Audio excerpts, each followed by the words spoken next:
Hello and अस्सलाम वालेकुम। Programme talk shock के लिए मैं हूं एजाज सैयद और मैं हूं आसिफ बशीर चौधरी। आज के टॉक शॉक में सबसे पहले हम बात करेंगे पाकिस्तान और अफगानिस्तान के ताल्लुकात के बारे में। दोनों मुल्क एक बार फिर इकट्ठे एक मेज़ पर, एक टेबल पर बैठ गए हैं। क्या कहानी है ये?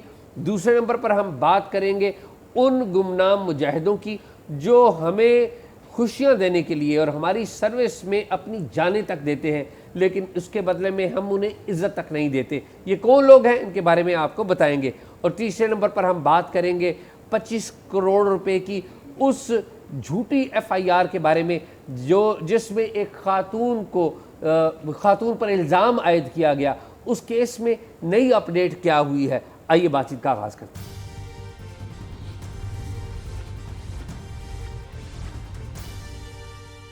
एजाज कैसे हैं आप? खैरियत? मैं आसिफ ठीक हूँ, आप सुनाएं। अच्छा, अफगानिस्तान और पाकिस्तान मुज़ाकरात की मेज़ पे आ गए हैं जी, बड़ी ज़बरदस्त बात है। क्या होने जा रहा है? आसिफ, आपको पता है पाकिस्तान और अफगानिस्तान के दरमियान अक्टूबर 2025 से एक स्टैंड ऑफ जारी है। पाकिस्तान जब भी यहाँ पर दहशत गर्दी की कोई कार्रवाई होती है तो अफ़गानिस्तान में जाके जो दहशत गर्दी के ठिकाने हैं, मराकज़ हैं, उनके ऊपर अटैक करता है। इस वक्त पाकिस्तान कमोबेश 32 किलोमीटर अफ़गानिस्तान के इलाकों में मौजूद है। क्यों मौजूद है? क्योंकि अटैक उन्होंने जवाब में किया था, अफ़गानिस्तान ने, तालिबान ने जवाब में किया था और हमने फिर भरपूर कार्रवाई की। वो साबित ये करना चाहते थे तालिबान के जी हमारे पास ज़्यादा पावर है। जवाब में पाकिस्तान ने भरपूर कार्रवाई की। पाकिस्तान भी चाहता है डी एस्केलेट हो, लेकिन पाकिस्तान चाहता है कि आप TTP के ख़िलाफ़ कार्रवाई करें, TTP को आप आड़े हाथों लें। जब तक आप कार्रवाई नहीं करेंगे हम इसी तरह करते रहेंगे, हम आपको अटैक करते रहेंगे जब पाकिस्तान में अटैक होगा। ये पाकिस्तान की आज भी पॉलिसी है। सही गलत इसके ऊपर डिबेट नहीं हो रही। तो उसी तनाज़र में हमारे दोस्त ममालिक ने दोनों मुल्कों के दरमियान कोशिश की। ईद के दौरान एक सीज़ फायर हुआ, अभी तक वो सीज़ फायर कायम है। अब चीन का शहर उरमची, वहाँ पर जूनियर लेवल के जो ऑफिसर्स हैं पाकिस्तान की साइड पे, एडिशनल सेक्रेटरी हैं, एक DG है फॉरेन ऑफिस के, वो वहाँ पर गए हैं और वहाँ पर जो इनके तालिबान के इंटेलिजेंस चीफ हैं और 3-4 दूसरे लोग हैं वो वहाँ पर मौजूद हैं। तो बातचीत तो होगी, लेकिन पाकिस्तान की पॉलिसी बड़ी वाज़ेह है कि हम जब भी अटैक होगा हम आपको जवाबी कार्रवाई करेंगे। ये पाकिस्तान की पॉलिसी है। और कल रात को ये रशीद साफ़ी हैं, सबसे पहले उन्होंने हिंट किया, उन्होंने ख़बर दी कि कोई बातचीत हो रही है, मुज़ाकरात हो रहे हैं। फिर समी यूसुफ़ज़ई हैं, ये अफ़गानिस्तान के जर्नलिस्ट हैं, इन्होंने भी कहा। और जब मैं चेक करना शुरू हुआ तो बिल्कुल रशीद साफ़ी की बात बिल्कुल ठीक थी। तो रशीद साफ़ी ने सबसे पहले ख़बर दी तो मुझे बड़ा अच्छा लगा। फिर हमने डिटेल दी कि पॉलिसी पाकिस्तान की क्या होगी। तो थैंक्स टू रशीद साफ़ी और समी भाई भी कि उन्होंने हमारी तवज्जो मबजूल करवाई कि हम तो सारे ईरान की तरफ देख रहे थे। तो ये सूरत हाल है। ये एक अच्छी डेवलपमेंट है एजाज़। और मैं समझता हूँ हम पाकिस्तान की जो इससे पहले अफ़गान पॉलिसी थी गुज़श्ता 40 साल की, उसके ऊपर तो हम ख़ुद भी बड़ा इतराज़ करते रहे। लेकिन ये बात सच है कि अफ़गानिस्तान से अमरीकी फ़ौज के इनखला के बाद पाकिस्तान की पॉलिसी एक बरादराना दोस्त मुल्क के साथ रही। और पहले हमने हर तरह के शवाहिद अफ़गान हुकूमत को फ्राहम किए, उनसे मुतालबे किए कि आप कार्रवाई करें। जब वो कार्रवाई नहीं की उन्होंने और हमने इक्का दुक्का कार्रवाइयाँ की, तो हमारे मुकाबले पे आके अफ़गान फोर्सेस जो हैं वो आके लड़ाई के लिए आ गई। और अब आखिरी जो एपिसोड था उसमें पूरी कौम आप देख लें कि उन्होंने आके ऐलान जंग किया। उसके जवाब में क्योंकि पाकिस्तान ने फिर उसका प्रॉपर उन्हें जवाब दिया और उनकी जो कुछ गलतफहमियाँ थी वो मेरा ख्याल है कि ज़्यादातर दूर हो गई होंगी। और यही वजह है कि पाकिस्तान में भी सिक्योरिटी फोर्सेस के ऊपर अटैक्स में नुमाया कमी हुई, पाकिस्तान में दहशतगर्दी के वाक़यात में नुमाया कमी हुई। और आइंदा भी अगर पाकिस्तान में दहशतगर्दी का कोई वाक़या होता है जिसके सब ताने बाने अफ़गानिस्तान से मिलते हैं, तो मेरा ख्याल है वे फॉरवर्ड जो है वो अब हमें पता चल गया कि क्या है। मुज़ाकरात के 5 दर्जन दौर जो इससे पहले नाकाम हुए वो भी आप देख लें, उसमें कितनी हटदर्मी थी। तो मेरा ख्याल है अब चीज़ें शायद इसके बाद, अब क्योंकि हमने खट्टा भी खा लिया, मीठा भी खा लिया, तो अब शायद रैशनल एक अप्रोच के साथ बैठेंगे तो बेहतरी की तरफ चीज़ें। अच्छा आसिफ, इससे पहले कि हम आगे बढ़े, इसहाक डार वापस आ गए। हम ईरान के मामले के ऊपर हो सकता है आज रात को, चूँकि अमरीकी सदर ने खिताब भी करना है, ऑनलाइन गुफ्तगू करें। तो उस मामले को हम आज ही छेड़ेंगे, लेकिन बाद में छेड़ेंगे।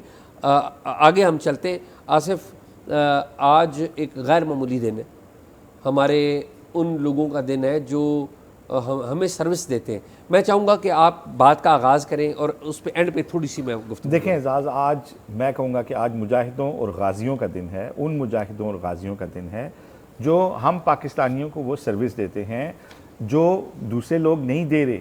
बहुत कम लोग ये सर्विस दे रहे हैं और इस सर्विस के दौरान वो अपनी जान भी देते हैं, मर भी जाते हैं, ज़िंदगी से हाथ धो बैठते हैं, शहीद हो जाते हैं। और इसी सर्विस के दौरान वो गाज़ी भी होते हैं, बेहोश हो गए, मरते मरते बचे। ये कौन लोग हैं? ये पाकिस्तान के वो सैनिटरी वर्कर्स हैं जो अगर अपना काम ना करें तो हमें हर तरफ गंदगी ही गंदगी नज़र आए। ये हमारे पाकिस्तान के वो खामोश मुजाहिद हैं जिन्होंने, आप कोरोना के दिन देख लें, आप कोई जंगी हालात देख लें, जब लोग अपनों के जनाजे नहीं पढ़ते थे, ये वो लोग थे जो अपनी ज़िंदगी हाथ पे लेके उन लोगों को जो है, उन बॉडीज़ को जो कोरोना का शिकार थी, जब एक ऐसी बीमारी एजाज़ जिसका पूरी दुनिया में खौफ था, जिसका कोई इलाज नहीं था, उनके लोगों को दफनाना, उन लोगों को उठाना, ये सर्विसेज जो हैं, मैं समझता हूँ ये इनका कोई बदल जो है ना, कोई तनख्वाह नहीं हो सकती। लेकिन मुझे जिस बात पे अफसोस है वो क्या है कि ये वो लोग, ये वो शहीद और गाज़ी हैं हमारे, ये वो सैनिटरी वर्कर्स हैं, अजीम लोग हैं। मैं कहता हूँ इनको सलूट करना चाहिए। आज इनका दिन है, सैनिटरी वर्कर्स का डे है, और मैं समझता हूँ कि हमें एक रिज़ॉल्व करना चाहिए इस कौम को कि आज कम अज़ कम मैं आइंदा से अपने महल्ले के अंदर जो सफाई के लिए अमला आता है, उस अमले को हमेशा अच्छे नाम से बुलाऊँगा, उस अमले के साथ ताउन करूँगा।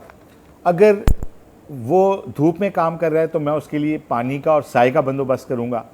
अगर वो काम जो भी वो कर रहा है हमारे इलाके में, हम उसके लिए आसानी पैदा करने की कोशिश करेंगे, और ये कि उसको प्रॉपर इज़्ज़त देंगे, और उनके लिए उन नामों का इंतखाब बिल्कुल भी नहीं करेंगे जो किसी भी तौर इंसानियत और इखलाकियात के ज़ुमरे में नहीं आते। दूसरी बात, आज का ये जो दिन है, ये एक हमारे दोस्त हैं जिनकी बड़ी कोशिशें हैं इस सारे मामले के अंदर, गुलाम मोहम्मद नाज साहब हैं। उन्होंने ये क्योंकि all Pakistan local government workers federation की तजवीज़ पे ये दिन मनाया जाता है, और बड़ी अच्छी बात है कि इन लोगों का दिन मनाया जाता है। तो उन्होंने, गुलाम मोहम्मद नाज साहब ने हमें इन लोगों के कुछ बड़े बुनियादी मसाइल भी हैं जो हैं हमारे सामने रखे हैं, और उन्होंने कहा है कि आप टॉक शॉक में इसके ऊपर आवाज़ उठाएं। एक तो उन्होंने ये कहा जी कि ये देखें, ये अक्सर लोग जो हैं, जब ये हालांकि पूरी दुनिया में आलात हैं सफाई के, लेकिन हमारे यहाँ वही मैनुअल सिस्टम है कि गटर के अंदर उतरना पड़ता है। अब गटरों के अंदर गैसेस भी होती हैं, और आपको पता है अक्सर इन गैसेस का निशाना बनते हैं हमारे ये लोग। कई तो बच तो जाते हैं, लेकिन सारी ज़िंदगी बहुत सारी माजूरियों का शिकार रहते हैं। उनके सांस के मसाइल रहते हैं, फेफड़ों के मसाइल रहते हैं, आँखों के मसाइल रहते हैं। तो उन्होंने कहा कि यार कम अज़ कम, और इनके फिर छोटे छोटे बच्चे होते हैं, खुदा न खास्ता जान चली जाए तो कोई प्रोटेक्शन नहीं होती, क्यों कि ये रेगुलर मुलाजिम ही हम इनको भर्ती नहीं करते। तो एक तो ये कि सैनिटरी वर्कर को एक जो हमने कैटेगरी में डाला है वर्कमैन की, जिनकी मुस्तकिली के लिए भी डीसी साहब के ज़ेरे इंतज़ाम मीटिंग होती है। एक तो इसको जो है ना, जो बाकी लोगों के सर्विस रूल्स हैं, ग्रेड 1 वालों के, 1 वालों से 3 वालों के, 5 वालों के, उस नॉर्मल रूटीन के अंदर डाला जाए, वर्कमैन से इसको निकाला जाए, इनको बाकायदा कन्फर्म मुलाजमतें दी जाएँ कि इतनी सर्विस देने के बाद अगर ये जान से हाथ धो बैठते हैं खुदा न खास्ता, या अगर बच जाते हैं तो इलाज तो हो सके, और अगर चले जाते हैं तो कम से कम इनके बच्चों के लिए तो कुछ जो है हुकूमत की तरफ से इमदाद हो, कम से कम एक पेंशन की सहूलत तो इनको होनी चाहिए। इसी तरह बहुत सारे लोग जो काम कर रहे हैं सर रात से, इनकी प्रमोशंस का भी बड़ा इशू है। मैं समझता हूँ जो लोग ये प्रोग्राम सुन रहे हैं, वो जो भी ब्यूरोक्रेसी के लोग हैं, वो इसको ज़ाती तौर पर देखें कि इन लोगों की अगर प्रमोशंस ओवरड्यू हैं तो काइंडली उन पे खुद भी अमल करें, और दूसरे लोगों को भी कहें कि ये वही लोग हैं कि जो हमारे ईमान का एक बुनियादी बात है ना कि सफाई निस्फ ईमान है, तो ये वही लोग हैं जो हमें उस सफाई निस्फ ईमान के लिए प्रिपेयर करते हैं, डेली हम इनकी खिदमात लेते हैं। अच्छा, उसके अलावा ये भी है कि उन्होंने कहा जी कि इज़्ज़त नफ्स की बहाली और हुकूक के लिए इनकी बहाली जो है, इसके ऊपर जो है आप ज़रूर आवाज़ उठाएँ। तो एजाज़, आज मैं और आप और हम टॉक शॉक की टीम तो सल्यूट करते हैं हमारे तमाम सैनिटरी वर्कर्स को। हमारी कोशिश है कि हम आपके लिए आइंदा भी आवाज़ उठाएं, आपके हुकूक के लिए, और हुकूमत से हमारी दरख्वास्त है कि इनको काम के लिए आलात दिए जाएं, इनको ग्लव्स दिए जाएं। और ये बाय द वे एक ऑर्डर भी है इस्लामाबाद हाई कोर्ट का, जस्टिस मोहसिन अख्तर कियानी साहब की 2025 की एक बड़ी ज़बरदस्त जजमेंट है, बड़ा लैंडमार्क जजमेंट दिया था। मैंने अभी अवैस भाई से उसकी कुछ डिटेल्स भी ली हैं। उन्होंने बाकायदा हुक्म दिया था कि इनको ज़रूरी आलात हर हाल में फ़राहम किए जाएँ, इनको जब गटरों में उतरते हैं तो इनके पास मास्क होने चाहिए। पहली तो बात है डिफरेंट हालात होने नहीं, चाहिए गटरों जिससे में तो सफाई उतरना ही नहीं चाहिए। और अगर अब तो दुनिया उतरना बदल गई जरूरी है। हो तो मास्क होते हैं। फिर अगर खुदा न खास्ता कोई बंदा बेहोश हो जाता है और उसको आप बाहर निकालते हैं तो वहाँ पे ऑक्सीजन का इंतजाम नहीं होता, अस्पताल जाते जाते डेथ हो जाती है। लेकिन इन चीज़ों पे ना तो हुकूमत के लेवल पे कोई इस पे कान धरे गए और ना ही हम समाज ने इसके ऊपर आ गया है। तो हमारी दरख्वास्त दोनों तरफ से है, समाज से भी दरख्वास्त है, हुकूमत से भी दरख्वास्त है कि आज इनके डे के ऊपर कम अज़ कम हम ये अहद करें कि हम आने वाले दिनों में अपनी इन गलतियों को सुधारेंगे। आसिफ, मैं तो सिर्फ एक बात कहूँगा कि रियासत को इस बात का नोटिस लेना चाहिए। इन लोगों को जब प्राइड ऑफ परफॉर्मेंस आप सालाना देते हैं, सालाना एजाज़ात देते हैं 23 मार्च पे, तो उसमें इन लोगों को के नाम बहुत ही प्यारी आपने बात, ठीक है, बहुत ही प्यारी उनके आपने नाम बात। शामिल करें। बिल्कुल। खैर आगे चलते। आसिफ, मुझे ये बताइए कि हमने एक केस डिस्कस किया था, हबीब हंजला उस केस की पैरवी कर रहे हैं वकील। इस्लामाबाद में एक खातून के ऊपर, घरेलू मुलाजमा के ऊपर 25 करोड़ की चोरी का झूठा मुकदमा हुआ। हमने केस उठाया, वो बरी हो गई थी अदालत से, और फिर इस्लामाबाद पुलिस के एक SHO ने उस खातून के हस्बैंड को उठा लिया। क्या बना उस केस का? देखें एजाज़, बड़ी तकलीफ़ दह बात है कि उस खातून को, जैसे कि हमने बताया था कि IG साहब ने नोटिस लिया तो अपनी वर्दियां बचाने के लिए पुलिस ने उसके मियाँ को उठा लिया। हफ्ते वाले दिन से उठाया हुआ था और आज मंगल के दिन उस वक्त उसे पेश किया जब हाई कोर्ट में हेवियस की पिटीशन उसकी फ़ाइल हो चुकी थी कि हब्से बेजा में उसे पुलिस ने रखा हुआ है किसी ना। आज जब उसे वहाँ डिस्ट्रिक्ट कोर्ट में पेश किया तो फिर वहाँ पे जो है सारी तफसील अदालत के सामने रखी गई। जो जज हैं रिजवानुद्दीन साहब, उनके सामने रखी गई कि उस बंदे ने भी बताया कि किस तरह मुझे 2 दिन तक DHA के एक निजी टार्चर सेल में रखा गया है। ठीक है, ओके। अदालत ने उस मुदस्सिर जिसको उठाया गया था, उस बच्ची का जो खामंद है, अब पुलिस का आप देखें कि कितनी मुबहम बात वो कर रहे हैं कि जी FIR में तो वो नामजद ही नहीं था। वो कह रहे हैं कि इसकी बीवी ने हमें एक बयान दिया था।